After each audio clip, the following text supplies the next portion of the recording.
Sean todos bienvenidos a este nuevo rato de conversa, de escucha, de intercambio, de interacción del podcast de Educación CAP, un espacio que hemos creado desde la Escuela de Educación de la Universidad Católica Andrés Bello para visibilizar todo aquello que nos identifica, todo aquello que nos caracteriza.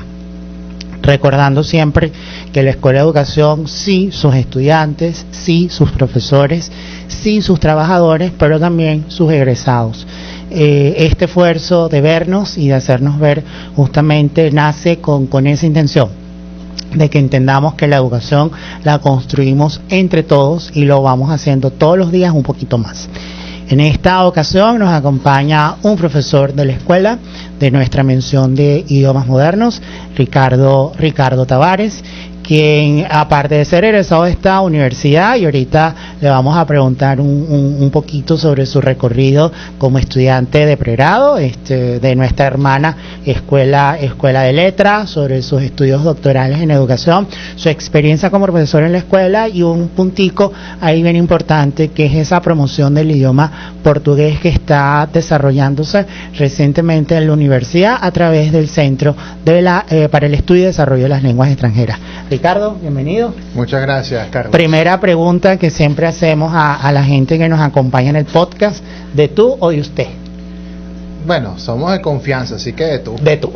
Bueno, Ricardo, vamos a lo primero. Tú eres egresado de nuestra universidad. Sí. Tú estudiaste con nosotros en UCAP la carrera de letras. Exactamente. ¿Por qué decidiste convertirte en licenciado en letras y no cualquier otra cosa? Bueno, en ese momento tenía inquietudes por la escritura. Entonces, en algún momento sí pensé originalmente en estudiar comunicación social, más hacia la rama de periodismo, porque precisamente por ahí, escribir. Sí. Exacto. Y en aquel momento, cuando uno tenía que hacer las pruebas a finales de los años 90 del CNU, la prueba de actitud académica, te pedían pensar en 3 opciones de carrera. Me acuerdo que cuando vine a preinscribirme aquí a la universidad, te decía preinscribirme en comunicación social. En esa época le entregan a uno un folleto con todos los pensa de estudios de la universidad.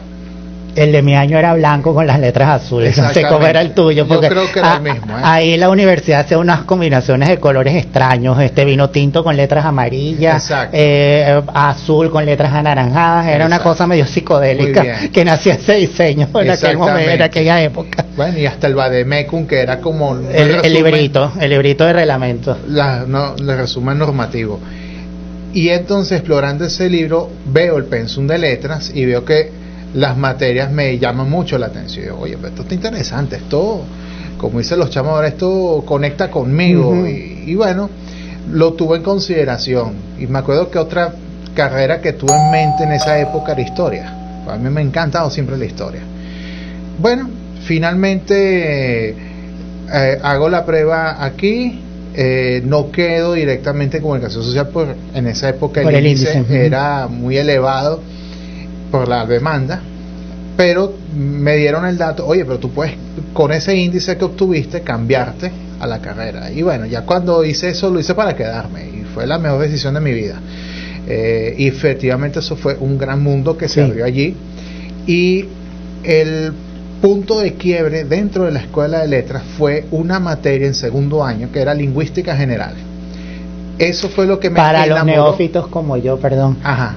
¿Qué te enseñan en lingüística general? Bueno, precisamente te enseñan todos los intríngulis que implica un idioma. Es decir, la fonética, la morfosintaxis, la semántica, la pragmática, todo ese... O sea, que es columna vertebral. Sí, y claro, de la mano. Un gran maestro, profesor Andrés Romero Figueroa, que fue mi tutor de tesis en esa época. Y definitivamente yo dije, este es el rumbo. Me fui por la lingüística. O sea, que nada de las literaturas, nada del arte, nada de aquello, sino fuiste directo a hueso, a eje. Sí. Claro, la literatura no es que la deseché, pero la vi de otra manera. Sí, la viste más como el goce estético de la obra. Sí. Arte hecho con palabras. Sí. O sea, es una manifestación lingüística del idioma, pero elevada.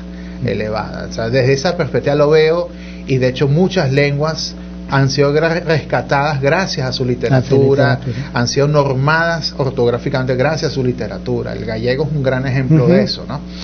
Y bueno, por ahí me fui. Y eso hizo que después de graduarme, inmediatamente comencé a estudiar lingüística aplicada en la Simón Bolívar, una maestría. Bueno, eso me terminó de abrir otro campo. Pero te terminó de reventar al final, porque profundizaste en lo que te tocaba profundizar. Exactamente. De hecho, lingüística aplicada es una rama, porque la lingüística como ciencia es muy vasta, muy amplia. Entonces la lingüística aplicada es una subrama muy enfocada a las aplicaciones de esas teorías lingüísticas, y una de esas aplicaciones está casada con la adquisición de lengua materna y segundas lenguas. Wow. Y lenguas extranjeras. Y eso es lo que me va llevando de a poquito. Ya en la misma maestría ya me veía en el perfil, tú vas para profesor de portugués y todas estas cosas. Y efectivamente, si uno empieza a estudiar, bueno, todas esas teorías que hoy en día, de hecho, llevo a mis clases aquí en educación, en mis materias de metodología de la enseñanza de los idiomas 1 y 2. O sea, esas cosas que aprendí en esa maestría las traslado en la materia. Es que es la vía, porque nuestros licenciados en educación, mención idiomas, lo que requieren es la metodología de la enseñanza. Y como bien señala, la lingüística, no podemos enseñar aquello que no sabemos. No podemos quedarnos solamente con la estrategia didáctica de enseñar cualquier lengua, si no lo hacemos desde un enfoque lingüístico. Porque si no estaríamos haciendo psicologismo en educación, que lamentablemente, no lo digo yo, lo dice Juro Torres en su librito ya tradicional del currículum oculto, hace uno de los grandes pecados que hemos cometido en educación, que tenemos unas teorías pedagógicas que vienen de Sócrates a la fecha, pero como no tenemos el número empírico, no tenemos las dos variables correlacionadas, pareciera que eso es muy filosófico y no es ciencia. Y es ciencia, una ciencia humana, una ciencia de la educación con una comprobación diferente. Exacto. Y bueno, y cerrando un poco ese recorrido curricular, claro, mi norte originalmente era, bueno, después de esto tendría que venir un doctorado en lingüística. ¿Qué ocurre? La oferta de doctorado en lingüística es muy escasa en el país. Apenas hay un doctorado en lingüística en la Universidad de los Andes, por ejemplo, en el núcleo de Mérida, y no más allá de eso. O sea, acaso estudio del discurso en la central. Pero no es lingüística al final. Sí, es una subrama más. Sí. Bueno, el hecho es que pasa el tiempo y bueno, aquí en la UCAP se abre el doctorado de educación y bueno, lo sopesé mucho y dije, bueno, a fin de cuentas educación toca todo. Y al final eso fue lo que desarrollé. Y en el doctorado tu tesis doctoral es la que te va marcando, tu tema de tesis doctoral al final es el que te va marcando identidad. Exacto. Y al final precisamente mantuvo el tema lingüístico dentro del doctorado de educación. Bueno, porque de alguna forma ya tenía ese chip desde la maestría. En específico, ¿qué abordaste con tu tesis doctoral? Bueno, yo le hago mucho seguimiento a las Wikipedia, a los wikilibros. Wikilibros es un subproyecto de la Wikipedia, que es un libro de texto hecho con tecnología wiki, colaborativamente. Sí, que lo vamos ensamblando entre varios. Exactamente. Y ahí encontré el objeto de estudio clave. Oye, ¿cómo hacer un libro de enseñanza de un idioma extranjero de esa manera? Vía wiki. Exacto, porque también me inscribí en la línea de investigación de las TIC en educación. Bien.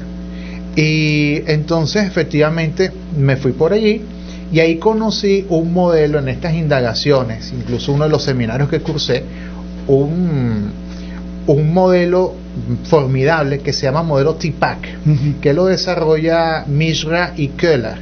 Estos autores, TPAC en inglés significa Technological and Pedagogical Content Knowledge, es decir, conocimiento tecnológico, pedagógico y de contenido. Fíjate las tres cositas que se van a entrelazar. Cuando yo conocí ese modelo dije, eureka, ya tengo el paradigma que me va a permitir abordar cómo este es el marco, estudiar el wikilibro, porque no sabía cómo entrarle, tenía claro el objeto, pero no sabía cómo abordarlo. Bueno, ese modelo me ayudó. Y bueno, y precisamente indago, bueno, como desarrollo un instrumento para evaluar estos productos, y ahí lo que hago es con los wikis para enseñar portugués específicamente.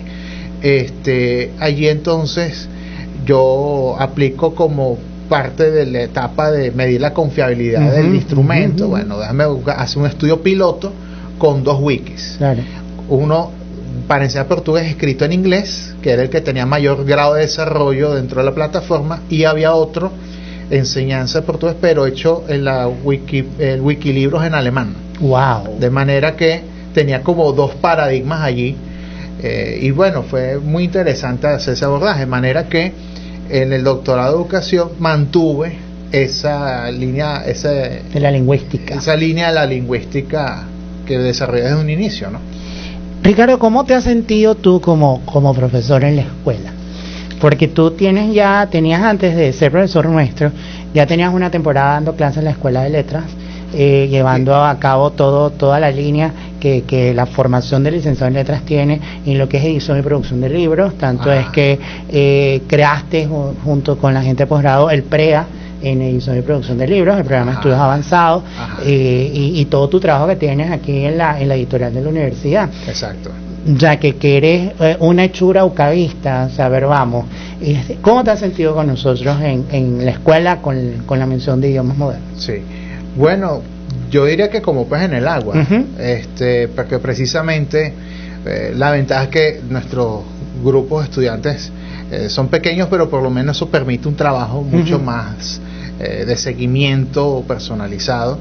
Me permite traer mucho de las cosas que he podido impartir y enseñar a los muchachos, inclusive mostrarles otras realidades, y de alguna manera esa materia permite, yo siempre he pensado que esa es una materia que pivota muchas otras materias de la mención. Sí. ¿Por qué? Porque en metodología de enseñanza de los idiomas reflexionamos primero, hay que saber un idioma para enseñar. Para poderlo enseñar. Hay que saber el inglés, pensando en inglés, pero puede ser cualquier otra lengua. Pero no solamente eso, hay que pensar cómo aprende la persona. Y la otra cosa es cómo enseñar eso. Porque los métodos están construidos bajo estos 3 ejes. El elemento lingüístico, y sobre todo el siglo XX hubo un estallido de métodos en la medida en que fue evolucionando la lingüística como ciencia. Es decir, entonces, cuando apareció el estructuralismo a principios del siglo XX, Saussure, compañía, toda esa gente, Bloomfield, toda esta gente, eso comenzó obviamente a combinarse al mismo tiempo con el conductismo de la época de Skinner, los reforzadores y entonces esto hace, por ejemplo, un método muy popular en esa época que era el medio audiolingüe. Ese es el repeat after me, o sea, repetir, el error está prohibido. Ese es el que está detrás de aplicaciones como Duolingo. No estamos haciendo cuñas Duolingo porque nada que ver, pero ese es el que está detrás, ¿no? Duolingo tiene muchos elementos de conductismo porque te premia. Si lo haces bien, te ganas gemas. Pero si te equivocas, pierdes vidas. Te castiga. Exacto. O incluso el personaje te manipula. Es como un Tamagotchi, ¿verdad? La cédula, el Tamagotchi. Exacto. Si no ingresa a la aplicación en unos días, o se pone bravo, o se pone triste, bueno. O te congela. Son herramientas que están muy aspiradas. Muy estímulo-respuesta, es verdad. Estímulo-respuesta, recompensa, refuerzo. Porque también los ejercicios son altamente repetitivos. Porque es eso. Porque implica un refuerzo. Bueno, pero eso es lo que pregunto a los estudiantes. No existe el método, sino métodos, y los métodos adaptados a las necesidades de las personas. Y entonces hay métodos centrados o en las destrezas orales, otros en las destrezas escritas, otros primero te enseñan las orales y luego las escritas, según inclusive replican cómo un niño adquiere su lengua materna, que es primero a la boca y luego ese proceso cognitivo lo replican, pero resulta que el adulto no es igual que el niño. No tiene una prelingüística repetida en otro idioma. Todas esas cosas se las enseño, y eso sobre todo se ve en tercer semestre, que es un componente más teórico, mientras que la parte 2, que es en cuarto semestre, es más aplicado. Ahí sí nos detenemos, bueno, ¿cómo enseño yo el reading, el writing, el listening, el speaking, todo eso? Y cómo, en las cuatro fundamentales. El ejercicio. Les hablo del marco europeo de referencia, de dónde sale eso, por qué se llama así. Porque esas graduaciones, A1, A2. Exactamente, todo eso se explica allí. De manera que inclusive yo les muestro, no me encasillo en inglés únicamente, incluso he aprovechado alumnos que he tenido que saben otras lenguas, y bueno, si tú sabes, punta, claro. Si sabes otra lengua, bueno, aprovecha y entonces desarrolla eso, porque está la aplicabilidad allí, ¿no? Ricardo, nuestra universidad, a través del Centro de Desarrollo de las Lenguas, sí, el CEDLEI, ya tiene una temporada estableciendo la electiva de introducción al portugués, de la cual tú también eres el profesor, eres el responsable. Pero no es solo la electiva de introducción al portugués, sino un esfuerzo de que no sea solamente inglés, la otra lengua que nosotros pudiéramos aprender acá en LUCAP, porque así como está la introducción al portugués, están las de francés, está la de coreano, alguito de alemán también. Y es a lo que me quiero referir. ¿Qué se enseña en la electiva institucional que atraviesa a todas las carreras de la universidad de introducción al portugués? Bueno, como el título ya lo expresa, es una introducción al idioma, o sea, es un poco una A1, si nos regimos por el marco europeo de referencia, ¿no? Es decir, ¿qué va a encontrar el estudiante? Bueno, cuáles son los sonidos del portugués, cómo saludar, cómo replicar un saludo, cómo se dicen los miembros de la familia, cuáles son las relaciones sociales, la casa, la ciudad, las rutinas diarias, planificar un viaje, ese tipo de cosas del cotidiano. Eso es lo que va a llevar, y claro, hago énfasis en tres grandes elementos: la parte de la pronunciación, luego el vocabulario y por supuesto la gramática, ¿no? Bajo esos tres elementos, más todos estos contenidos que he mencionado, entonces se imparte en 2 horas a la semana. Y he tenido alumnos efectivamente, no solo de educación, también tengo comunicación social, de psicología. Sí, ahí tienes toda la universidad. Arquitectura he tenido, en fin, de diferentes carreras, administración. Y bueno, el público y las motivaciones para estudiar portugués son muy diversas. Siempre le pregunto, ¿usted por qué inscribió esta electiva? Por supuesto, tengo desde que son, familias del uso descendientes, casi nietos ya, y quieren reforzar esa base que ya traen de casa. Era la lengua de la casa, la lengua de la familia, el idioma del abuelo. Exactamente, pero aparte de ese perfil, hay muchachos que dicen, es que la familia de mi novia es portuguesa, o viceversa, la familia de mi novia es portuguesa. Entonces, no sé en qué momento se están metiendo conmigo. Hay un elemento afectivo de por medio, ¿no? Hay otros que les encanta la cultura de Brasil, y ven perspectivas de desarrollo laboral allá, y por ser nuestro país vecino. Y hay gente que entra por simplemente curiosidad. Hay otros muchachos que les encanta ser políglotas. Y bueno, profe, ya yo estudié italiano, ya hice la electiva italiana, vamos a meter portugués. Dale. Sí. Y sí, el caso extremo, menos que no es frecuente, pero el caso extremo, no había más, era la que tenía me tocaba. Ya bueno, no había más donde meterme, pues era aquí. Entonces las motivaciones son muy variadas, por supuesto. Y claro, cuando yo tengo ese espectro tan grande, el profesor tiene que tomar muchas decisiones, ¿no? Yo enseño el portugués europeo, pero yo soy ampliamente abierto a las otras variantes. Entonces, constantemente en mis clases aclaro, en Brasil se dice de esta manera, en Portugal de otra, inclusive en los demás países donde el idioma se habla. Eso es una de las primeras cosas que el estudiante aprende, que no es solo Portugal, Brasil, hay que meter Angola, Mozambique, Cabo Verde, Guinea-Bissau, São Tomé y Príncipe, Guinea Ecuatorial, Timor Oriental, Macao en China, todos esos sitios se habla portugués. Entonces, un universo que uno le abre a los muchachos que, es un enriquecimiento tremendo. Sí. Ricardo, tú también tienes este mundo de la edición de los libros, evidentemente. siendo lingüista, el mundo de la corrección se te da natural, o sea, corrector de textos, porque bueno, la coma donde va, el punto donde va, los énfasis donde son. Pero Ricardo, es una cosa ser corrector y otra cosa es ser editor. Sí, son cosas ¿Cómo es este mundo de la edición de los libros? Sobre todo dada la oportunidad que tenemos un espacio en posgrado con el PREA de gerencia editorial. Exactamente. Sí. Bueno, precisamente gracias a la lingüística, de hecho mi primer trabajo recién graduado de letras fue ser corrector de estilo, corrector de textos, ¿no? Y efectivamente por la lingüística llego a la corrección, ergo llego al mundo editorial y lo empiezo a conocer desde dentro.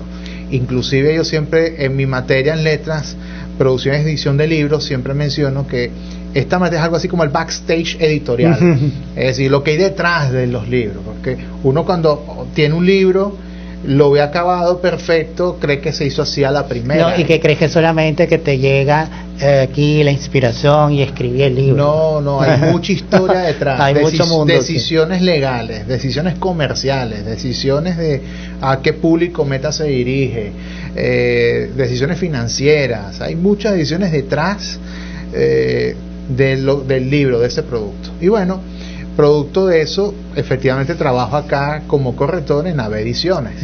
Y precisamente producto de esa experiencia dictando en comunicación social procesos editoriales y también esta materia que mencionamos de letras, desarrollé inclusive un manual de estilo para AVE Ediciones. El de AVE Ediciones, sí.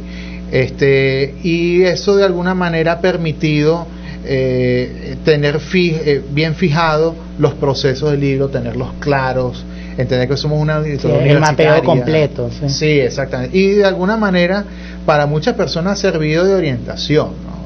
Saber, oye, si quiero escribir un libro, ¿por dónde empiezo? Bueno, sí. Entonces sí, no es solo ponerme como en las películas con la computadora y la máquina y la caja de cigarro, escribiendo como un loco, ¿sabes? Eso después tiene todo un trabajón por detrás, impresionante. Y claro, por ejemplo, en el área educativa, el libro de texto, el manual es un manual de clase. Sí, entonces, de alguna forma, volviendo un poco mi tesis doctoral, combine un poco los dos mundos. Sí. Aunque el Wikilibro es un producto digital, no importa, o sea, el libro no es nada más papel, también el libro es electrónico, ese formato. Entonces, y con el cuidado de la casa común creo que vamos a ir a más libros electrónicos, menos edición impresa por la crisis ambiental, pues. Sí, bueno, más bien mi perspectiva es los libros que sí no regresan al papel son la prensa, los diccionarios.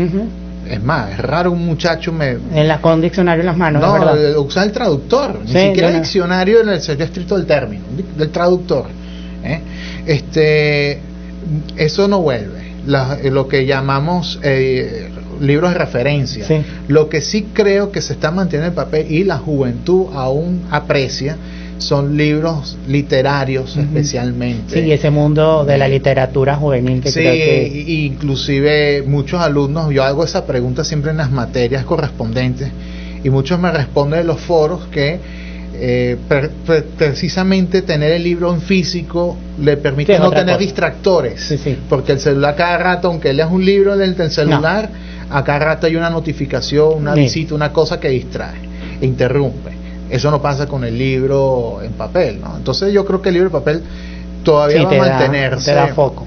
Sí, y de hecho se está demostrando. Hace poco Suecia, que había apostado hace varios años atrás a todo el libro en digital, hecho para atrás. En primaria, revirtieron completamente y otra vez invirtiendo en el libro en papel, en cuaderno, escritura a mano, porque se dieron cuenta que en esa etapa de la infancia el desarrollo cognitivo y la escritura a mano con cursiva. Exacto. O sea, que los que escribimos con cursiva, que bastante nos costó sufrimiento, con el método Palmer nos vamos a poner de moda otra vez. Exactamente.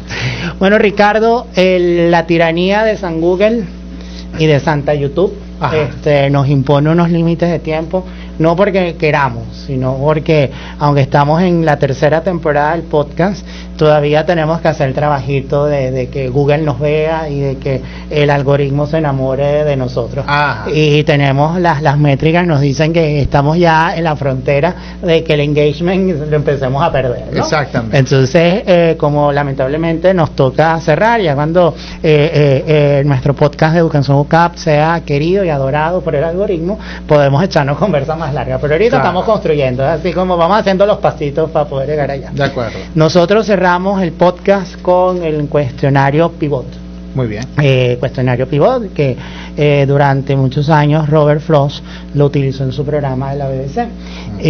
Y justamente de ahí es que nos inspiramos, pues al final termina siendo un cuestionario que nos da unos cierres importantes, ¿no?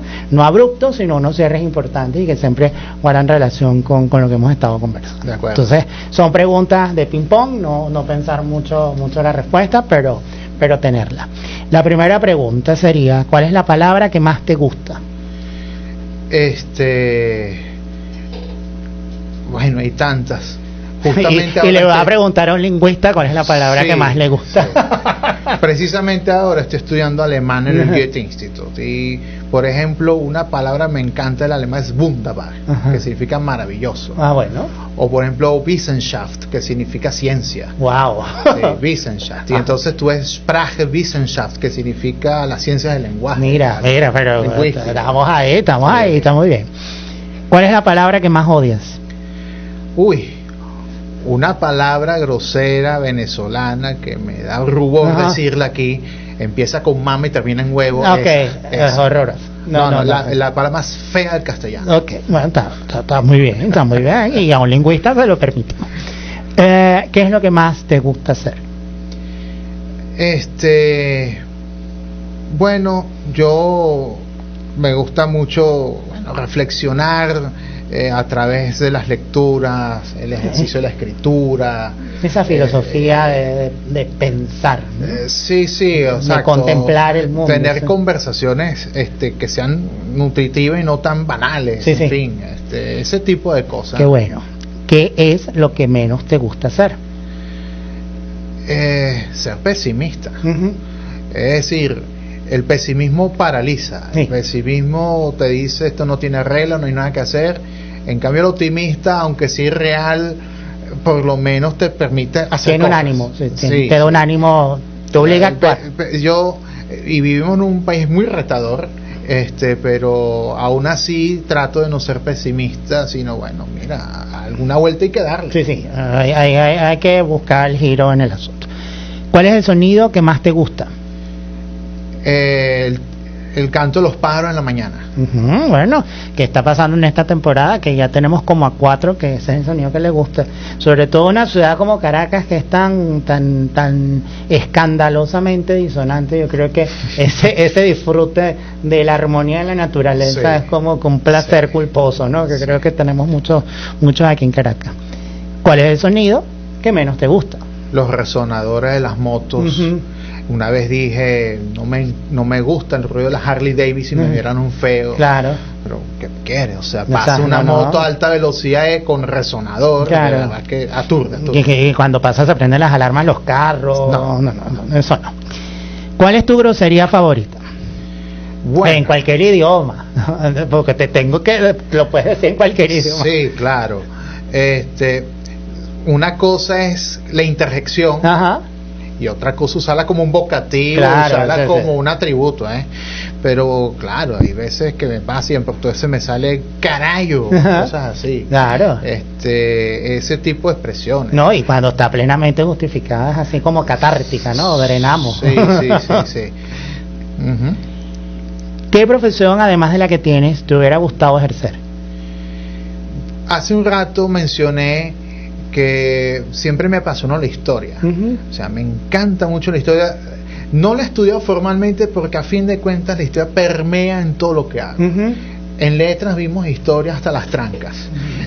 Incluso en lingüística. Del pensamiento y del arte. Constantemente, exacto, a través de literatura, pensamiento, arte, etcétera. Inclusive en mis clases constantemente tengo que echar cuentos, historia. Cuando doy clases portugués constantemente aludo a la historia. Es que de nada te sirve aprender una lengua sin reconocer el entorno y el contexto en el cual se construyó, ¿no? Se originó, y queramos o no, ahí estás vinculándote con la historia permanentemente. Sí. ¿Qué profesión no te hubiera gustado ejercer? No tengo nada en contra, pero el derecho no me atrapa. No me atrapa. No yo estoy consciente que es necesario. Hace falta buenos abogados santos. Santos y buenos. Así como sacerdotes buenos y sacerdotes santos. Bueno. Santos y buenos abogados. Pero no sé, la profesión de la abogacía nunca me ha enganchado, Bueno, pero considero que es importante y necesaria, pero no me atrapa. Y otra constante en esta tercera temporada, tenemos varios que no les hubiera gustado ser abogados, no les hubiera gustado ejercer el derecho. Está muy bien. Y la última, Ricardo. Si el cielo existe y te encontraras a Dios esperándote, ¿qué te gustaría te dijera? Buen trabajo. Bueno, podemos dar fe y dar certeza que estás haciendo buen trabajo. No, lamentablemente esta tiranía algorítmica nos subyuga, ¿no? Como toda tiranía al final. Gracias a Dios que el país va por otra cosa, pero tenemos que ir terminando. Y como siempre, damos cierre a nuestros episodios con nuestro ya tradicional lema de Educación UCAP: solo la educación transforma un país.